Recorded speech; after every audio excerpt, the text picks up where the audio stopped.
नमस्कार साथियों, इस वीडियो में हम मॉर्फोलॉजी की कुछ परिभाषाएं और उनके एग्जाम्पल्स को हमारे घर में स्थित पौधों की सहायता से याद करेंगे। तो चलिए शुरू करते हैं।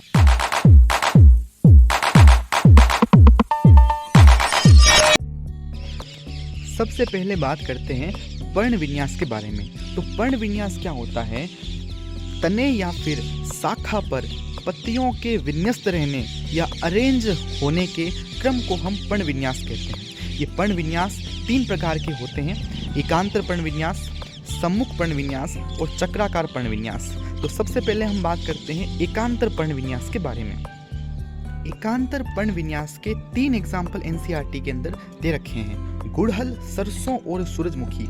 ये जो पौधा है वो गुड़हल का है और इसके अंदर एकांतर पर्ण विन्यास है। एकांतर पर्ण विन्यास में प्रत्येक नोड पर एक अकेली पत्ती होती है और अन्य पत्तियां एकांत रूप से व्यवस्थित होती है। जैसे हम बात करें इस ब्रांच की, तो इस ब्रांच में इस नोड पर एक सिंगल पत्ती है और अगली नोड पर एक अकेली पत्ती है, लेकिन इन दोनों पत्तियों के अंदर ये दोनों पत्तियां एकांत रूप से व्यवस्थित है। जैसे ये वाली पत्ती इस साइड है तो अगली पत्ती उसके जस्ट अपोजिट साइड होगी, और अगली पत्ती और अगले नोड पर भी एक पत्ती होगी, लेकिन वो एकांत रूप से व्यवस्थित होगी। तो इस पूरे पौधे के अंदर जो प्रत्येक शाखा है, उस शाखा पर प्रत्येक नोड पर एक सिंगल पत्ती होगी और सभी पत्तियां एकांत रूप से व्यवस्थित होगी। अगला हम बात करें सम्मुख पर्ण विन्यास। तो सम्मुख पर्ण विन्यास के अंदर प्रत्येक नोड पर 2 पत्तियां लगी होगी सम्मुख रूप से। इसके एग्जाम्पल्स हैं आक और अमरूद। ये हमारे पास पौधा है अमरूद का। तो अमरूद के अंदर आप देख सकते हो, जैसे इस ब्रांच की हम बात करते हैं, तो इस ब्रांच के अंदर ये देखिए, इस नोड पर 2 पत्तियां लगी हुई है सम्मुख रूप से, और इसकी अगली नोड पर भी 2 पत्तियां सम्मुख रूप से लगी हुई है। इसी प्रकार पूरे पौधे के अंदर जितनी भी शाखाएं हैं, उन सभी शाखाओं पर प्रत्येक नोड पर 2 पत्तियां सम्मुख रूप से व्यवस्थित हैं।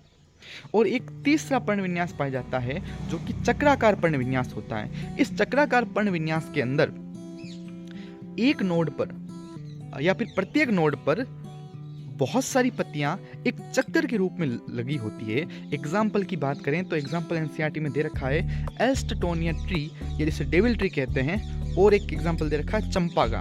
तो ये हमने 3 जो पर्ण विन्यास पढ़े हैं: एकांतर पर्ण विन्यास, सम्मुख पर्ण विन्यास और चक्राकार पर्ण विन्यास। एकांतर के एग्जाम्पल हमने देखे गुड़हल, सरसों और सूरजमुखी।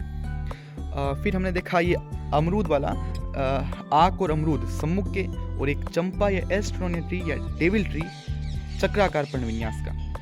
अच्छा, जब हम ससंजन और असंजन के बारे में बात करते हैं, तो असंजन क्या होता है कि जो पुंकेसर होते हैं वो पौधे के अन्य भागों के साथ संयोजित होते हैं, और ससंजन में पुंकेसर आपस में संयोजित होते हैं। उसमें आता है एक संगी, द्विसंगी, बहुसंगी। तो एक संगी का एग्जाम्पल होता है गुड़हल, जिसमें सभी पुंकेसर एक ही बंडल में व्यवस्थित होते हैं। तो ये आप देख सकते हो, गुड़हल का पुष्प है जिसके अंदर सभी पुंकेसर एक ही बंडल में व्यवस्थित हैं। तो ये एक संगी का एग्जाम्पल है गुड़हल। आगे यदि हम बात करें पत्तियों के बारे में, तो हम जानते हैं पत्तियों के 2 प्रकार होते हैं। एक होती है सरल पत्ती और दूसरी होती है संयुक्त पत्ती। सरल पत्ती की बात करें तो सरल पत्ती में क्या होता है कि पत्ती जो होती है वो अछिन्न होती है। अछिन्न यानी कटी हुई नहीं होती है, और यदि कटी हुई होती है तो उसका जो कटाव होता है वो मध्य सिरा तक नहीं पहुंचता है। दूसरी होती है संयुक्त पत्ती। संयुक्त पत्ती के अंदर पत्ती कटी हुई होती है और पत्ती विभिन्न प्रकार के पत्रकों में विभाजित होती है। संयुक्त पत्ती भी 2 प्रकार की होती है। एक होती है पिच्छाकार संयुक्त पत्ती, एक होती है हस्ताकार संयुक्त पत्ती।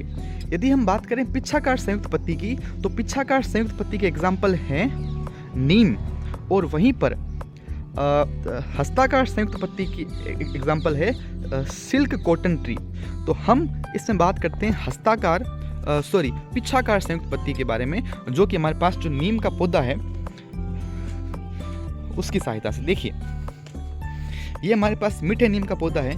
इसके अंदर ये पत्ती विभिन्न प्रकार के पत्रकों के अंदर टूटी हुई हैं और पत्रक जो है एक मध्य सिरा पर लगे हुए हैं। जैसे एक ये मध्य सिरा है, इस मध्य सिरा पर विभिन्न प्रकार के पत्रक लगे हुए हैं। और इसके अलावा बात करें हस्ताकार संयुक्त पत्ती, तो हस्ताकार संयुक्त पत्ती के अंदर विभिन्न प्रकार के पत्रक एक ही बिंदु पर, एक ही पॉइंट पर लगे होते हैं। अच्छा, इसके अलावा कौन कौन से पौधे हमारे घर में हैं? देखिए, ये वाला जो पौधा है वो है कनेर का पौधा, जिसके अंदर फूल, ये बेसिकली फूलों का पौधा होता है।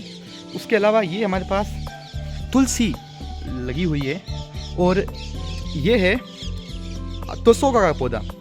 अशोका 2 थे लेकिन एक जल चुका है, ये एक ही बचा है। इसके अलावा ये वाला, ये है अश्वगंधा का पौधा। अश्वगंधा की पत्तियां जो होती है औषधि के रूप में काम में ली जाती है। ये है दाड़म का पौधा। ये वाले है केली, और इसके बारे में हमने बात की थी, ये है गुड़हल का पौधा। आगे चलते हैं, ये वाला है आंवला का पौधा। ये अमरूद का पौधा। इस अमरूद के पौधे के अंदर बहुत सारे अमरूद लगे हुए हैं, आप देख सकते हैं। अच्छा, आगे हम बात करें तो आगे चलते हैं कुछ और पौधों की ओर।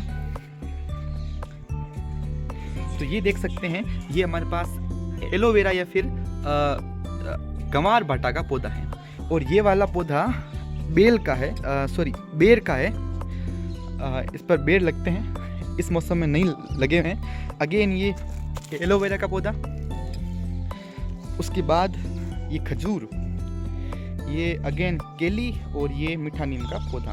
आगे चलते हैं, ये एक बेल है जिसका नाम है अपराजिता। ये अपराजिता की बेल है जिसके अंदर फूल लगते हैं।